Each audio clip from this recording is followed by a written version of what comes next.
নামাজের মধ্যে অজান্তে যদি কোনো দোয়া ভুল হয় তাহলে কি নামাজ হবে? বুঝিয়ে বলুন। আপনি নামাজের মধ্যে হাত বাঁধা আছেন, এখন ধরেন আপনার শরীরে কোনো এক জায়গায় চুলকানি লাগছে অথবা একটা মশা বসছে, আপনি কি করবেন? হাত ছাড়বেন না ধরে রাখবেন? সন্দেহের মধ্যে পড়ে গেছেন। এই পরিস্থিতি আপনাদের জীবনে আসে না? তো কি করেন আপনারা? চিন্তা করছি কোনটা বলে ধরা খাই আবার। আচ্ছা থাক, দরকার নাই ধরা খাওয়ার, আমার থেকে শুনেন। আপনার যদি হাত বাঁধা অবস্থায় ধরেন মশা কামড় দিল বা খুব চুলকানি হয়েছে, তাহলে সেক্ষেত্রে আপনি হাত দিয়ে আস্তে করে মশা দৌড়ে দিতে পারেন, অথবা হালকা চুলকানি লাগলে চুলকায়া আপনার চুলকানির যে কষ্ট সেটা মিটায়া আবার আপনি হাত বাঁধতে পারেন, এতে কোনো অসুবিধা হবে না। আমরা মনে করি যে না, এই হাত বাঁধলে নামাজ মনে ছুটে যাবে। নামাজের মধ্যে হাত বাঁধা কি ফরজ না ওয়াজিব? হাত বাঁধাটা কি ফরজ না ওয়াজিব? সবাই ওয়াজিব বলতেছেন, আপনারা ওয়াজিব মনে করেন। নামাজের এই কমন মাসালাটা আমরা অনেকে জানি না। হাত বাঁধাটা সুন্নাত।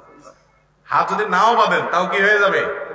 সেখানে যদি আপনি একটু চুলকান তাতে সুন্নত সামান্য সময়ের জন্য ছুটলো, নামাজ নষ্ট হবে। অনেকে আছে যে মশা কামড়াইতে কামড়াইতে বেচারার চেহারা লাল হয়ে গেছে মশার কামড়ের চোটে, এরপরও হাত দিয়ে দৌড়ায় না, আছে না নেই? না, এত কষ্ট করার কোনো দরকার নেই, আস্তে করে দৌড়ান। আবার তার মানে এই না যে দৌড়াইয়ের নাম দিয়ে আপনি মশাকে মার করে একেবারে গায়ে জোরে দিলেন, কামান মারার মতো মশা মারার জন্য কামান দাগালেন। তো নামাজের মধ্যে এরকম করলে আমল কাসির হয়ে নামাজ নষ্ট হয়ে যেতে, আলতো করে সরাই দিতে হবে। অনেকে আছে মোবাইল বাজলে ওইটা ধরে না, জামাতে নামাজ, পুরা মসজিদে মুসল্লিদের মনোযোগ নষ্ট হয়ে গেছে, তারপরও বলে বাজলে বাজক, আমি এটা পকেটে ধরে নামাজ নষ্ট করবো নাকি? তো সবার নামাজের মনোযোগ নষ্ট করে ফেলা, এটা ঠিক না। আপনি আলতো করে যে বাটনটা টিপলে মোবাইলের গলা চিপ দিয়ে ধরা হবে, ওই বাটনটা আপনি টিপ দিয়ে দেন। বুঝেন নাই কথা?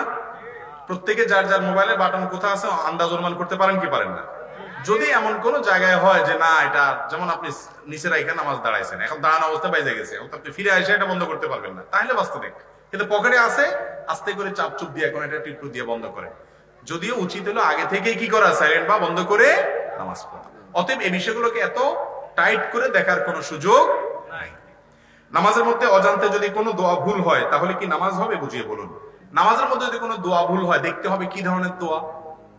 যদি আপনার সাধারণত যে রুকুর তাসবিহ আছে, সিজদার তাসবিহ আছে, দোয়া মাসুরা আছে, এই জাতীয় কোনো দোয়াতে যদি ভুল হয় তাহলে সেক্ষেত্রে ফোকাহে আহনাফ এবং অন্যান্য ফোকাহাদের মত, যেটা আমার কাছে যেটা অধিকতর শক্তিশালী, সেই মত অনুযায়ী এই তাসবিহগুলো বা এই দোয়াগুলো ফরজ ওয়াজিব না, যার এগুলোতে ভুল হলেও নামাজ হয়ে যাবে।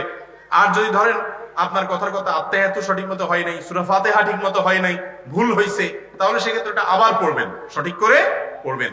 আর যদি বড় ভুল হয়ে যায় ওইভাবে নামাজ শেষ করেন তাহলে ওই নামাজ হবে না, কারণ এটা পড়া কি ফরজ বা ওয়াজিব।